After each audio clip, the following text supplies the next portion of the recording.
I should say my name is Landon. So I do a podcast in town, and so I do a lot of this type of conversation, but I'm usually behind a Zoom screen in my basement, so this will be a little bit different with the live audience. But we're here to hear from the co-founders of QuickHire, Deborah Gladney and Angela Muhwezi-Hall. Right. So they have a really cool story. We'll get into a lot of the details, but please welcome them to the stage.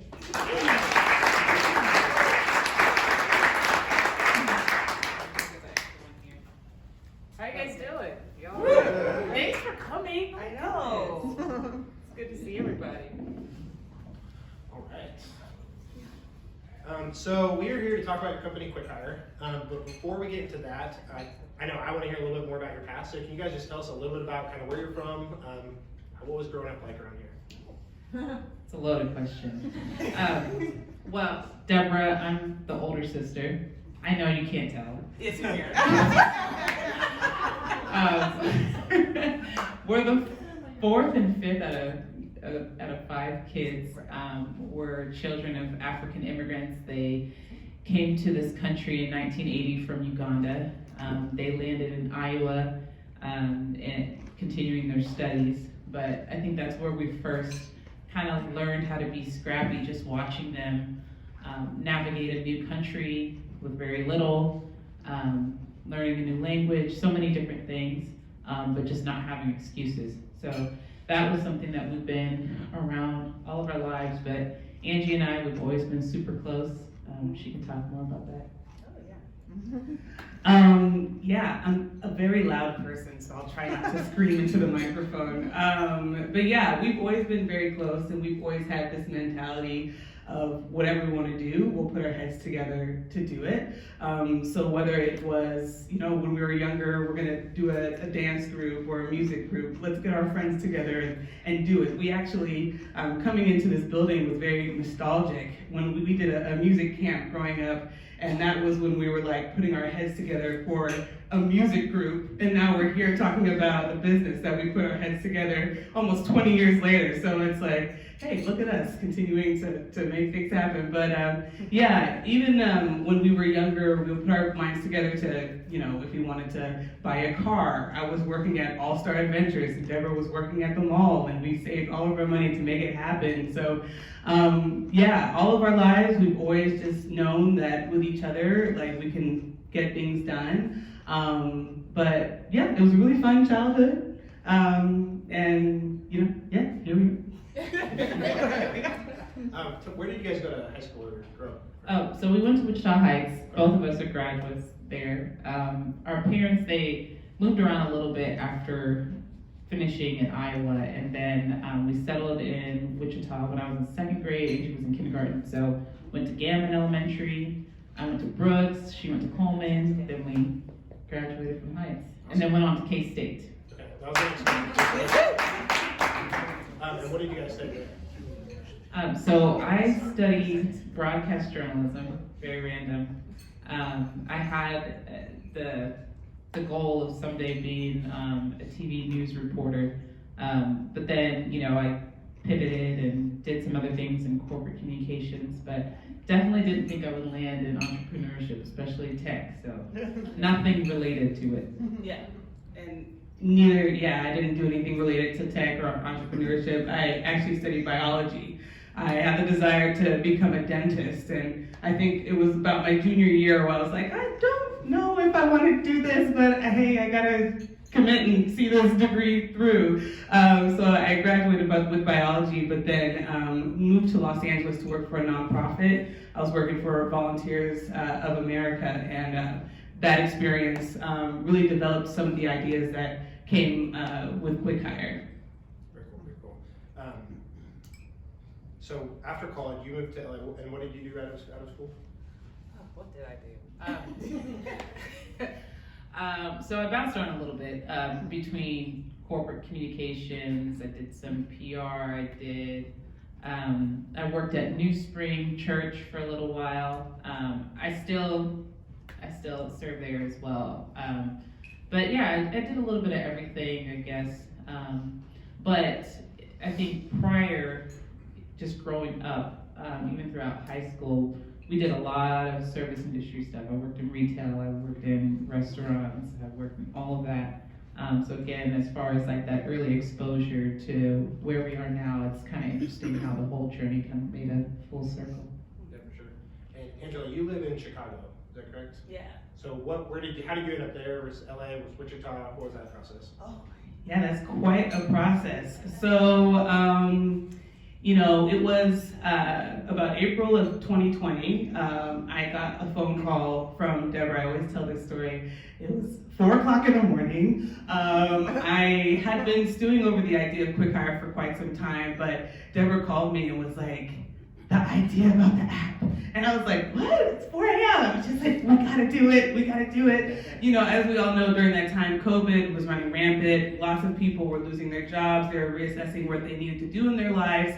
And Deborah really saw that this was an opportunity for us to get QuickHire off the ground. And so I was living in Los Angeles at the time. I was working for the University of Southern California. And, I was doing my day job. And then because we were working remotely, every other hour that I had in my day, I'd be working on QuickHire stuff, whether putting decks together, anything that we could do, talking to developers, all that good stuff.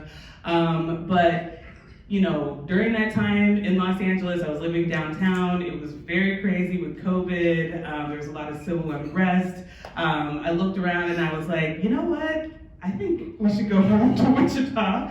And we were really getting, things were going fast with QuickHire at that time. So I was like, when will we have this moment in time to work from home? My husband was working from home. We could work anywhere. So let's take advantage of it. So we literally packed up our stuff, rented out our apartment in Los Angeles, and then came back to Wichita. And we were living in Deborah's basement for like 10 months. Thank you so much. Yeah. It was a good time. So that was about 10 months to a year that we were living with Deborah. And then my husband got an opportunity in Chicago, and so that's where we're out there now. And it's great to be closer to home and back in the Midwest. But yeah, it's definitely been a journey. Yeah, absolutely. And Deborah, leading up to the 4 a.m. phone call, what was the idea kind of from inception? What brought about that idea, and what triggered it at 4 a.m.? For the record, it was not 4 a.m. She says that every time somebody asks. I'm like, it was not 4 a.m. Might have been 3:45. But we'll set that aside for now. So Angie told me about this idea. I think it was like 2018. I don't know. She's always had an idea about, okay, I have so many students coming into my office with like paper applications, and, and then a lot of them happened to be kids that might not have been college bound, and they were just kind of, just floundering, struggling on figuring out what to do with their lives. And, so she's always kind of had this idea for something to help these kids, but in a way that's accessible and with what they use. So a lot of them were underserved, a lot of them didn't have computers, all this stuff, but like the type of, solutions that were available were definitely archaic, computer-first type of solutions. So, she talked about that, and I was like, hey, you should totally explore it. And I was always like, it's your idea, go forth, do that. And like she said, she had a career, she was doing all these different things. But when we saw like the peak, like March 2020, when everything just started shutting down and seeing things that we had never seen before, but even more so like just the new term of like essential worker, people were finally seeing what we've always seen. Like these are the type of jobs that have always supported our families. They were the first type of jobs that gave our parents a fighting chance in this country. So we've always known how critical they were, but now I felt like the whole world was starting to see. Like when you can't leave your house, who is bringing groceries to your door? Who's keeping the grocery store stocked for you when toilet paper is running out? The manufacturers keeping these going, all of this stuff. And so, that's when I called her, because I was like, hey, people have great ideas, but sometimes it's just not the right time. I do think this is the time where we're gonna see things happening in the labor market that we've never seen before, that's gonna, allow an opportunity for new solutions. So anyways, that's what led up to the 4 a.m. Yeah. How developed was the idea in your head? Was it kind of this vague idea, and then it went fast from there? Did you kind of have like, okay, I want an app, it kind of looked like this? Yeah. What was that look like? No, it was pretty vague, but maybe. You knew you wanted swipe. Yeah, there were certain components that I knew that I wanted it to do, as far as like elevating the way people find work.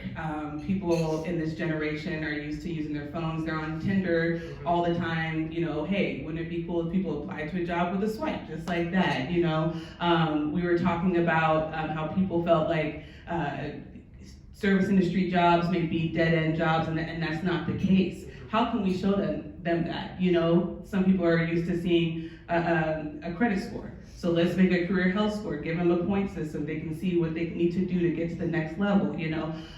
So these were ideas that we've had where I'd always be like, Deborah, we should do this. And she'd say, no, you do it. And I'd say, but wouldn't it be great if we? So we would talk about it, and I would jot it down and all of that good stuff. And so we definitely have those components.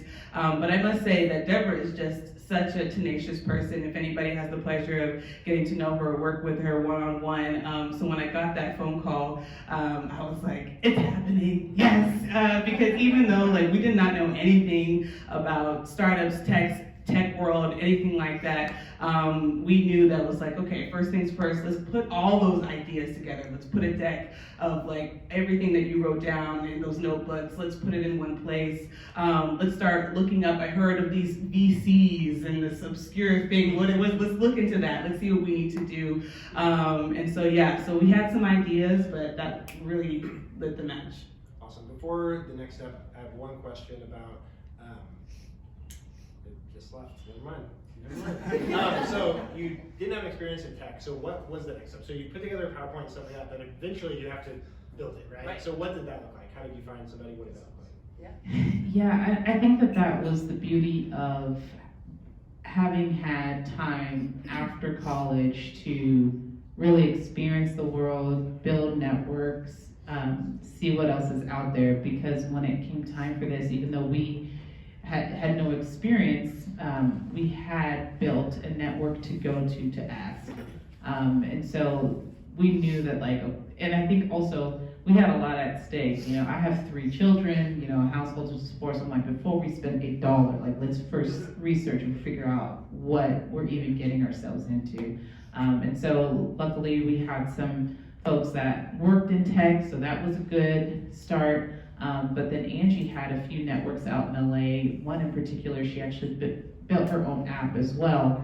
And so we were able to get a lot of insight as far as looking for UI, UX people versus, developers, and just the difference and where to find and all of those things. So I think just doing our research and leveraging our network is really what helped us figure out what is step 2. Sure. And did you bring somebody on as like a CTO, or did you contract out like the development? We had no money for that. Oh. The way our bank account was set up, no money for a CTO. And that was challenging because without neither one of us having that technical experience, but we needed that.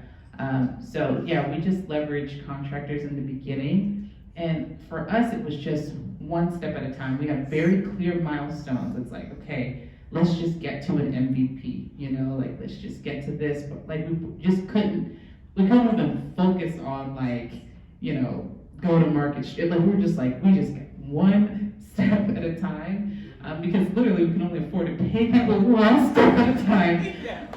And I think that's what helped us at least get to each milestone, and then eventually being able to have enough money to hire and all that. Sure.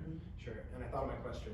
So you kind of mentioned it, but what types of jobs? So this isn't like any job, right? This is what type of job? Yeah, so with QuickHire, we're focusing on those non-college degree requiring jobs. And so right now we're really focused in on service industry, so restaurants, hotels, but we are really wanting to focus on that labor market that we feel has been vastly underserved. If you're in that traditional white collar job, there's so many platforms for you to use, but we felt like this was a void. Yeah, and we're hoping to add like other verticals, as Andrew was saying. Obviously, there are so many career paths for people who don't have a college degree. It's just about connecting those people to what those career pathways look like. As Andrew said, you know, we couldn't do it all at once, and we learned that very quickly. So that's why we decided to first start in the service industry, but we've been exploring other verticals. Yeah, and I think I listened to another podcast that you're keeping it Midwest for right now, right? Kind of one step at a time. I think that's a theme I'm kind of seeing is everything's kind of one step at a time, which is really good to do. What is the plan kind of after you kind of conquer the Midwest, or what does that look like? Yeah, I think there's a couple avenues for us here. The reality is that there are a lot of players in HR tech, as I'm sure everybody here knows, and so many different solutions, but we feel strongly that there's a lot of duplicative effort. And so for us, we're about how can we help remove more barriers to opportunity for people, if that means partnering with other solutions, if it means broadening, you know, our capabilities by partnering with other solutions to be able to serve more, to go to new markets or what have you. That's really what we're looking at, and we know that we're serving people who do tend to have a lot of barriers. And there's a lot of people doing great work helping to remove those. So that for us is when we're thinking about expansion, it's about how can we not duplicate, but you partner more to continue to expand and help more people. Mm-hmm. How have you leveraged different partnerships, or what kind of traction has it got? Is it difficult to get employers to sign on, or difficult to get in front of the workers themselves? What is that?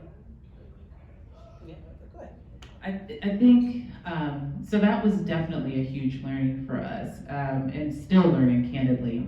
We have a lot to learn, but one of the biggest things for us in the beginning, you know, once we finally had an MVP, it was kind of ugly. It was very ugly, let's be honest. But we were like, okay, we at least have something. It's in the App Store. It's enough to at least starting to get enough data. But we knew it wasn't in a state where really employers could find that much value. It's like the challenge of a marketplace, right? The chicken or the egg, and that was really challenging. So we chose to start with the job seeker side.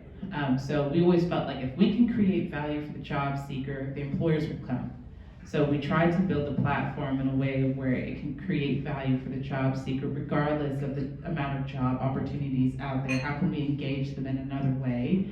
And so that's the route that we went. And then, you know, building up the job seeker side, once we had, you know, a few thousand, then we were like, okay, now let's go to employers. At least now we can go to them with some data versus just saying, here's this platform we hope will work. Sure. What value were you providing to those job seekers at that point if you didn't have kind of the other half of the equation yet?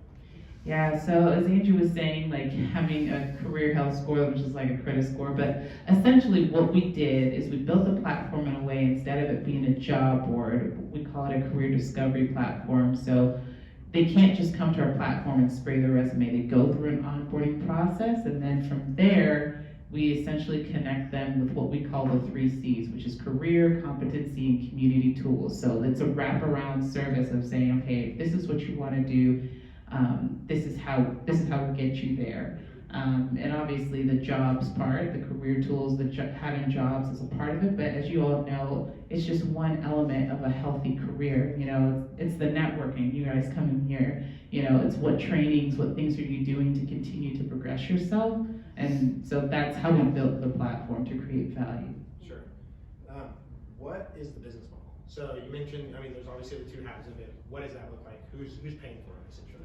Yes, so employers are paying for it on a recurring monthly basis. And that was also something that we had to learn, where it's like, okay, how do we create the recurring value, you know, versus just the transactional posting a job. And that is something that is continuing to evolve, but again, just trying to build it in more of a career discovery way. So the way that we've done that on the employer side is focusing on, okay, we're gonna help you hire, but now we're also gonna help you try to retain those employees as well. And so we're continuing to build out offerings around the retention element. But yes, that's the business model. We charge the employers, it's free for job seekers. And I don't know if you can provide numbers, but ballpark numbers, like how many job seekers roughly are there at a time? And then on the other half, how many kind of employers do you have? So total we have about 20,000 job seekers on our platform. and we're at around 70 employers right now. So yeah. Very cool. Yeah. What's been the biggest change or surprise to either the product or just the systems that you guys implement? What do you think?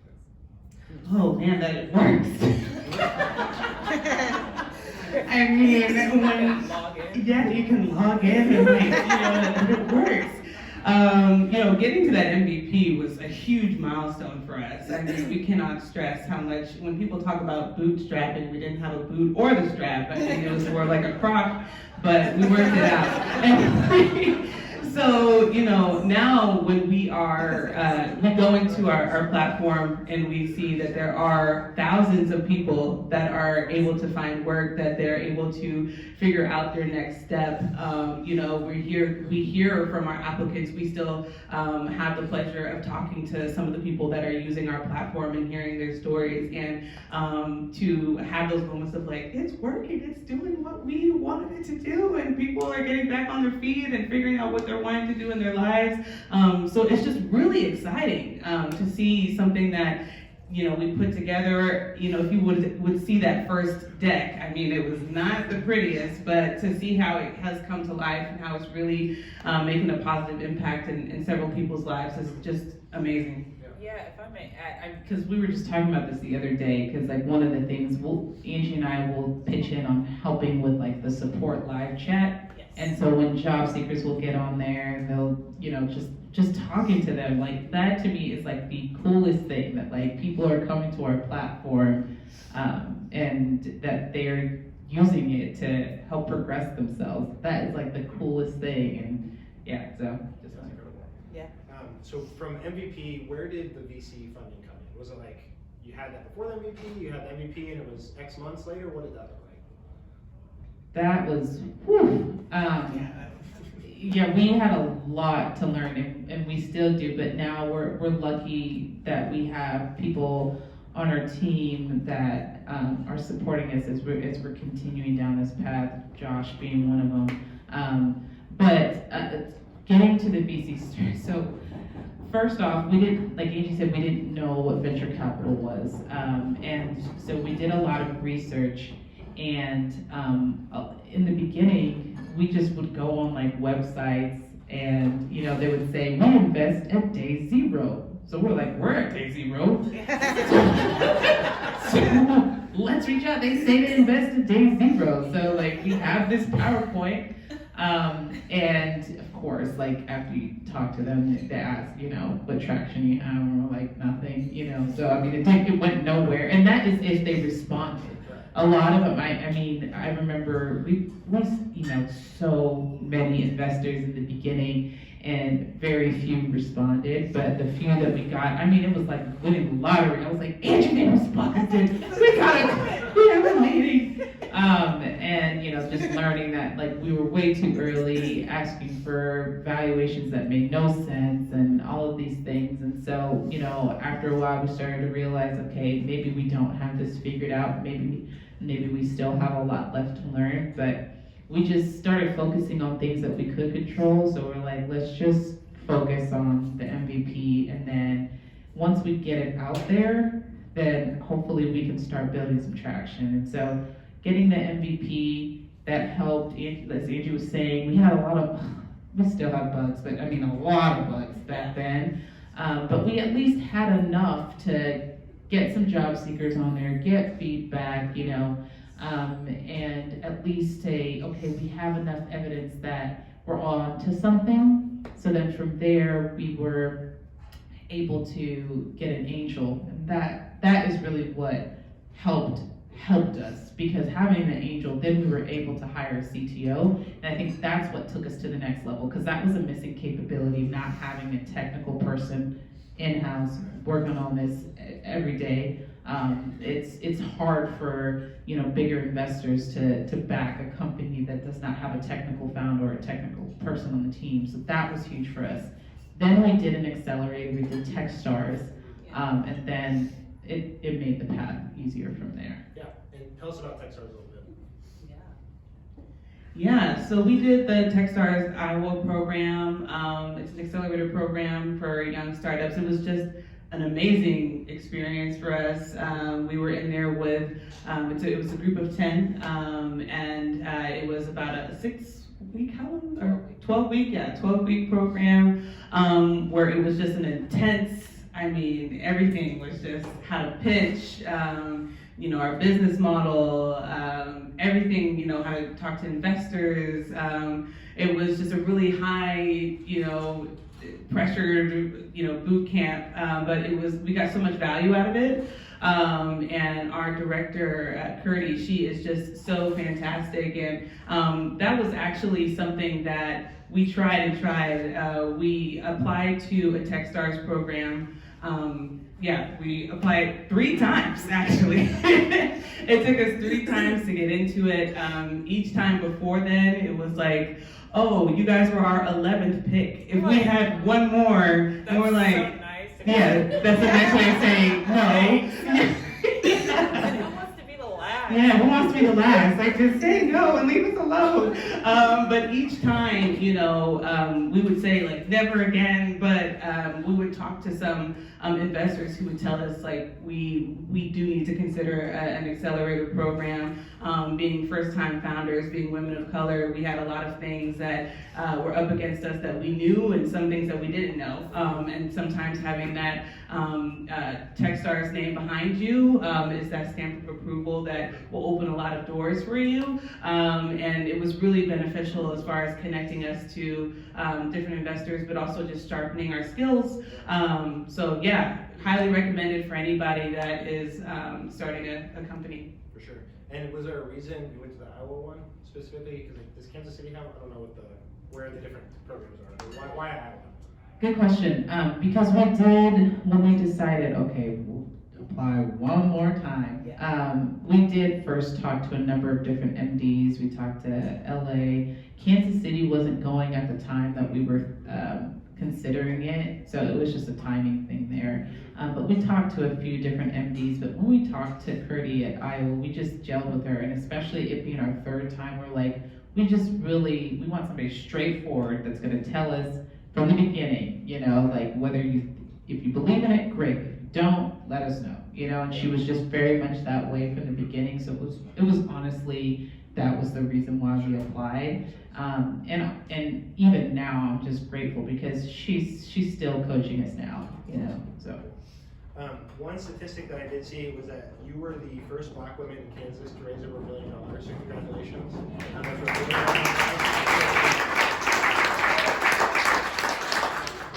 But I do want to speak specifically about Wichita.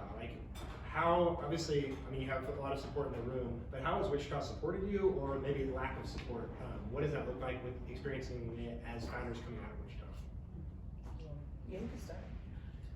I think that is Wichita's advantage. I think I was sharing this with Nancy earlier about how people genuinely want to see each other win here. There are a lot of other startup hubs, obviously, some that are bigger and things like that, but sometimes the competitive nature can make it very, very difficult to move forward, versus here where people are very much like, how can we help each other? How can we work together to achieve the same thing? And so that has really, really helped us, and why I think that we have had a competitive advantage is because of the Wichita community, and even from day one, people reaching out to us, giving us free office space, Nancy making introductions, Josh getting behind us, Zach helping us, Quinn helping us.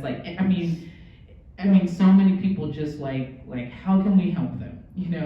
And I think had we gone anywhere else or started anywhere else, we just would have been lost in the big crowd. Yeah, absolutely. The support has just been unbelievable, and even when we got our first angel, it came from being in the Wichita Business Journal.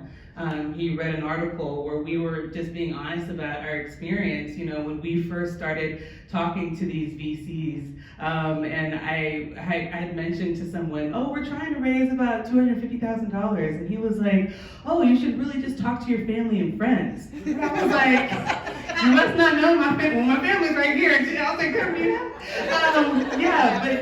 People were just really disconnected from our reality and what we were going through. And so we were open and honest in that Business Journal article, and he saw that and he was like, I'm going to help you. I see what you guys are doing. I'm going to believe in you guys. And that's someone, a business leader here in Wichita, that backed us. And so, coming back home was just one of those moments where I was just like, thank God I'm from a town like this where they really support, the people that are trying to do something for their community. Tell me a little bit more about working with your sister.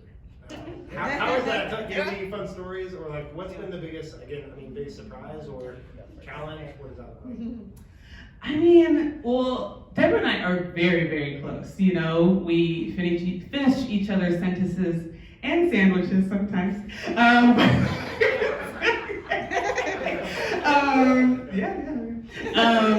But it has really been amazing for me. Like I said earlier, Deborah, I just think is just one of the most amazing people.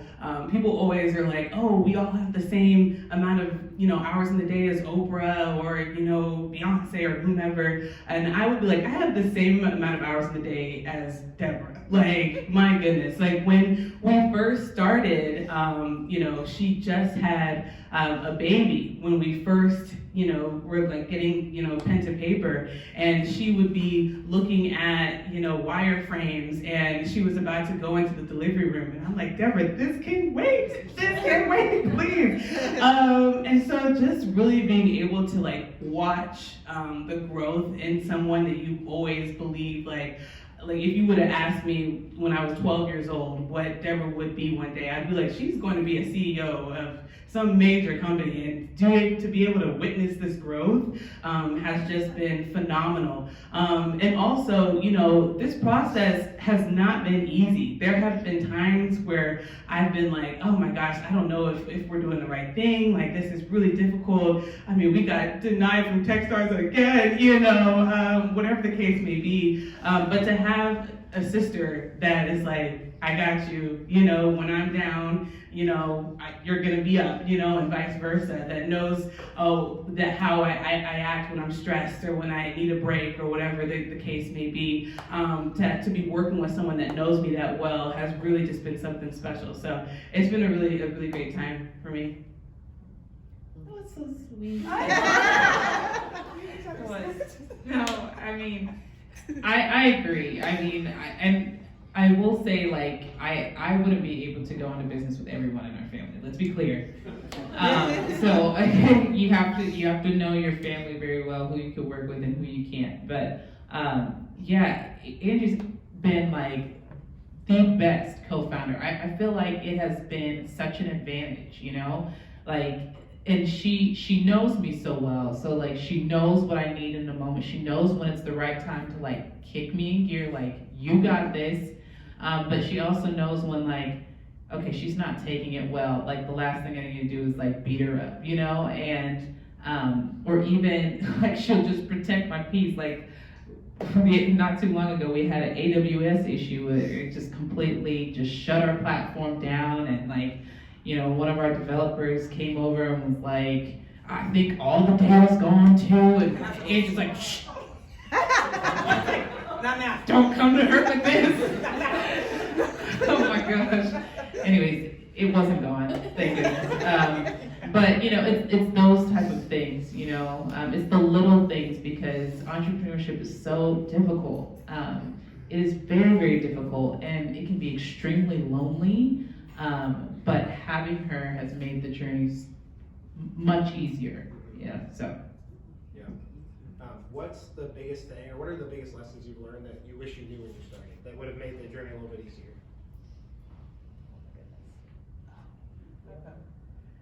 Yeah, I mean, it was probably one of the things actually we were talking about with Nancy before. It's just who to take advice from. Getting into this, there are so many people who want to give you advice, and I mean, a lot of it is coming from a really great place, but a lot of it can be very distracting. It could pull you all over the place. Like, it could be from people that you really respect, and you're like, I don't think that's a good idea, And so really being laser focused on your vision and your mission, and taking those those sound bites that you feel like are applicable, but not getting distracted by all of the noise, because there's so much. Everybody's excited, which is great, but all that advice could be harmful sometimes. Yeah, that's good. Yeah. I just have one more question, and then we'll open it up to kind of a Q&A. But this is something I try to ask on my podcast every time, and I always love the answers. But what does Wichita mean to you guys? Wichita is just home. Like, it is just home. I mean, I have lived other places. I lived in Los Angeles, Chicago, even up the street in Manhattan. But every time I come to Wichita, it is just like, like you meet someone else that is from Wichita and you immediately gravitate to that person and you have that connection because it's already like your family. There's a genuineness here within the people of Wichita that is unlike anywhere else. And so, yeah, it is just a breath of fresh air. It's home. It's that support that you get from family that you won't get everywhere. I mean, starting here when we're talking about our MVP and all the bugs that we experienced, it was people from Wichita were just so gracious. Like, hey, I couldn't log in, but hey, it's dope that you have an app. Super proud of you guys. Like, it didn't work, but I'm so proud of you. And I was like, okay, Yeah, it's like, we're gonna put you on the news. I mean, we tried to log in, didn't work, but we're gonna put you on the news anyway. We're so proud of you guys. We're like, thank you. But you won't find that everywhere. You just won't find that everywhere. That support, that community that comes really with family, and that's what I think about Wichita. Is definitely home. I forgot about all that. Yeah. Super funny. It was bad. Yeah, honestly, Angie summed it up completely well. It is home, and it's always been a place where, like, I knew that I could come. Like, I knew that, like, if we go to Wichita, we'll be okay. My husband and I, we've lived in other places. We did live in Chicago for a little bit. We lived in Albany, New York for a little bit. I lived in DC for a little bit. But, there were moments where we're like, oh, I don't know if this is the right place. And we're like, we can go to Wichita, we'll be okay. And it's more than just, obviously, the cost of living. It's everything. It's like, when we had kids, we knew we had support. We knew that, like, if we were trying to figure out what to do with career-wise, there's so much opportunity here and diversity of opportunity too. It's like, we can go to Wichita and we'll be okay. We'll figure it out because they will welcome us with open arms, So you're absolutely right. Home is probably the best way to say it. Yeah, absolutely. I love that. So Q&A. Anybody have any questions? Yes. How did you raise your capital? Or what process did you have to go through? And what obstacles did you have, particularly being women of Afro-American heritage? Yeah. Good question. It was challenging. I think there were a number of reasons. First off, just it's not having the experience or the knowledge that was challenging, because one, it was kind of intimidating, even just trying to figure out how do I even say that I'm fundraising? Like, just even the protocol of it. It's like, do I just say today I'm fundraising? We're fundraising. It was just kind of as silly as that sounds. I was like, I have no idea how to kick off the fundraising process. So again, just little things. Then obviously the connections, trying to figure out who are the right people to contact. But again, the Accelerator helped a lot because they help with that kind of stuff. And that is why even when we did talk to investors, they encouraged us to go into an Accelerator because we would learn a lot. And so we did, and it opened up the door for a lot of connections. But then I think just from there, we sent out a lot of like pitch emails, and we learned how to craft those pitch emails to try to at least get a conversation. And there's different things that you can do to at least get a conversation.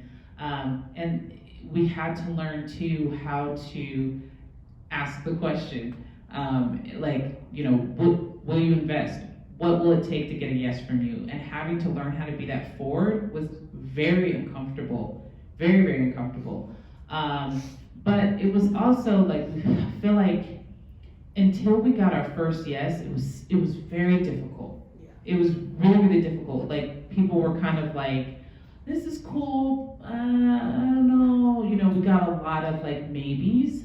But again, we just kept pursuing. I think my biggest advice, it would be try to find people who align with you in a number of different ways. So we went after investors that were primarily in the Midwest, or that had a focus on underserved founders, whether that's because of geography or because of race or gender or whatever. So we looked at that. We looked at industry verticals. There were a lot of investors focused on future of work. We looked at Wichita investors. So we tried to, because we knew that there were a lot of things that made us different, we were like, how can we focus on the things that were alike and where we can have common ground? And I think that helped, because we just agreed on so many things that it made it easier to get that first yes. Once you get that first yes, the rest of them are easier. But getting that first one is really difficult. So you just, even if you gotta get to a quick yes or a quick no as fast as you can, because you also don't want to spend so much time. We spent so much time with people who are never going to invest with us. Yeah. So just be as direct as possible, and even getting the quick no is still a win. Yeah. It saves you time. Great answer. Yeah. Good question. Absolutely. I got a question on you. Deborah, you had mentioned before that, okay, your client is really the employer that pays you for your service. But you said that you started out getting your job seekers, and you built that up to about 1,000 job seekers. How did you attract and keep your job seekers till you started getting employers? So how did you get that and keep them? Very good question. And honestly, to be honest with you, we're still trying to figure out really what that secret sauce is, as far as like what is really like the best way to create stickiness and engagement. But as far as like, you know, having them come back every day, we want them to check QuickHire every day. But we were able to create enough value by just like, I think just focusing in on the job seeker and say, if we had no jobs on the platform, what would make them come? And that is how we tried to build it, so that regardless of whether or not there were jobs on the platform, it was still a valuable platform to them. So that's why we avoided just creating just a job board, if you will. So we had a number of different other features that made it more engaging for the job seeker. You know, whether it was connecting with other people on the app, or whether it was trying to figure out, because they put in what they do today and what they want to do in the future, and so they can get a list of suggested trainings and things like that for them to do in their career. We were just really, I think that is really what helped us engage job seekers while we didn't have employers yet on the platform. And obviously making it free. That's a big thing for them, you know. Since it was a free platform, they didn't have to pay for it. They could still come and get career advice or what have you. Anything else? That's pretty good. So I came in from Kansas City today to see you guys, and thank you very much for everything you guys are showing us. And I have a next door neighbor who runs a paving company, and he's struggled so much to find good employees. And this idea it was super funny that this happened, because a lot of things about this day is really ironic, but I was thinking, like, man, if there was a better, more targeted way to find like those guys for you to help you succeed, that'd be awesome. And then my mom sends me this thing, hey, there's a startup grind in Wichita. I'm checking it. Like, oh, what's it all about? Thanks, Mom. Like, okay, this is the idea. So how do you get people to find you? Yeah. I'm running my mouth. There are a number of different things that we do. A lot of it is digital. We do a lot of digital marketing.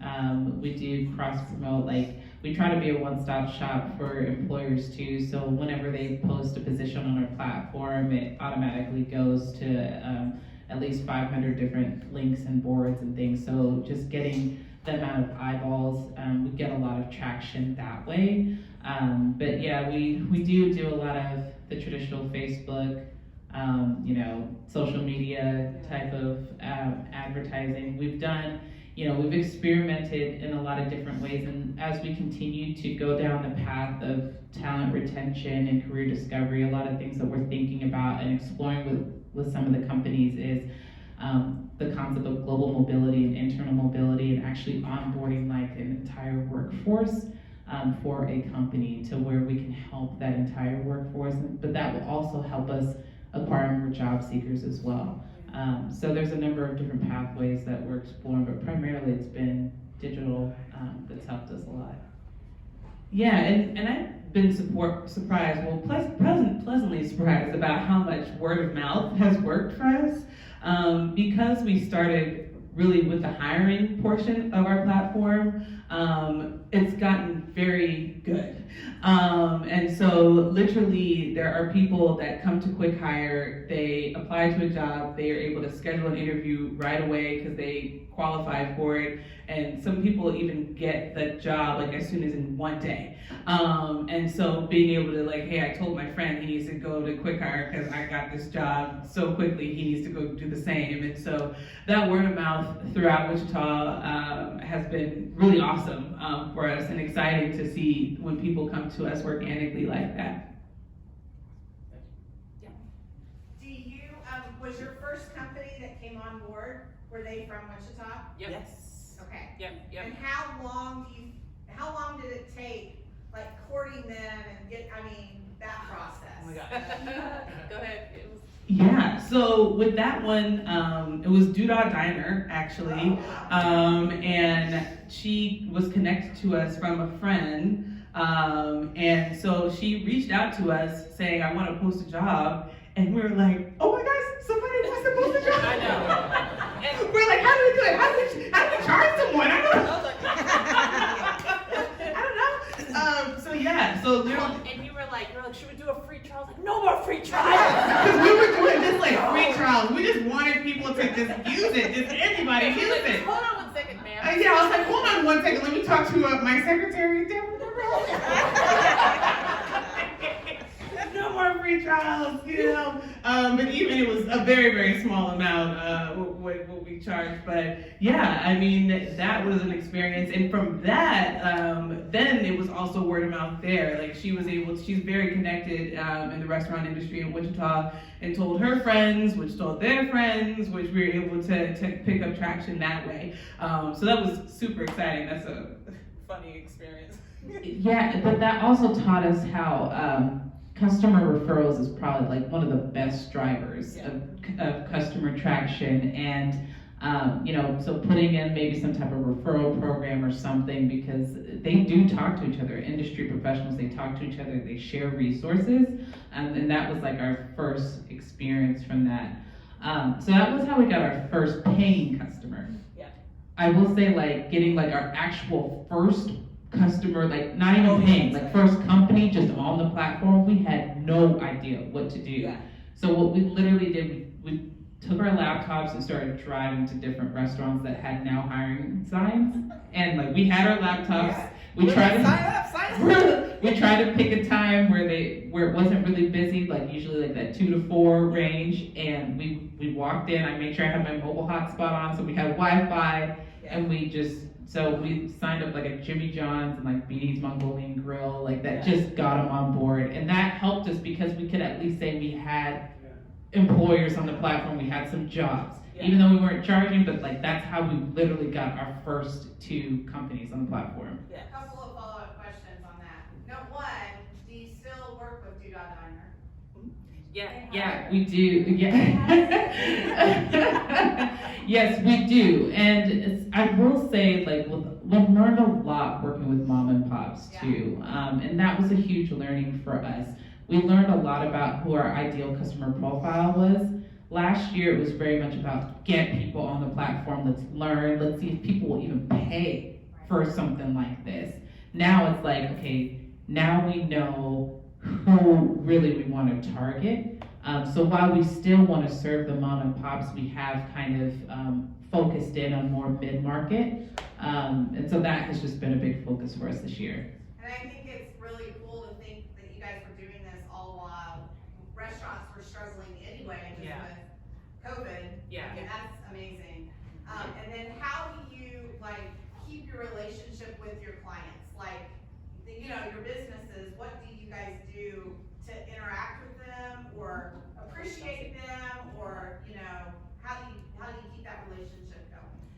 we actually now have like a customer success extension of our team. We're really excited to say that our team has grown to about 10 people. Look at us. Yeah, but we have a customer success team who they engage our clients, they talk to our clients, they do monthly check-ins of just like, can we get on a call so we can talk about your needs, let's level set what's going on with your hiring force, how can we help, who's still there, can we go into QuickHire and update that, so that we can track them and all that good stuff. So our customer success team has just been an amazing new addition of what we've been working on this year to make sure that our clients are happy and we're meeting their needs. Yeah, before that, we didn't have anything, and that was really hard. Really, really hard. And trying to do that while also trying to get new business, and I think that also probably contributed to churn because we just couldn't follow up with everybody. We had no program, so customer success, that has changed, I think, a lot for us. I was gonna say, that's it for our time, and thank you so much for questions and answers. But last question is, what can we do for you?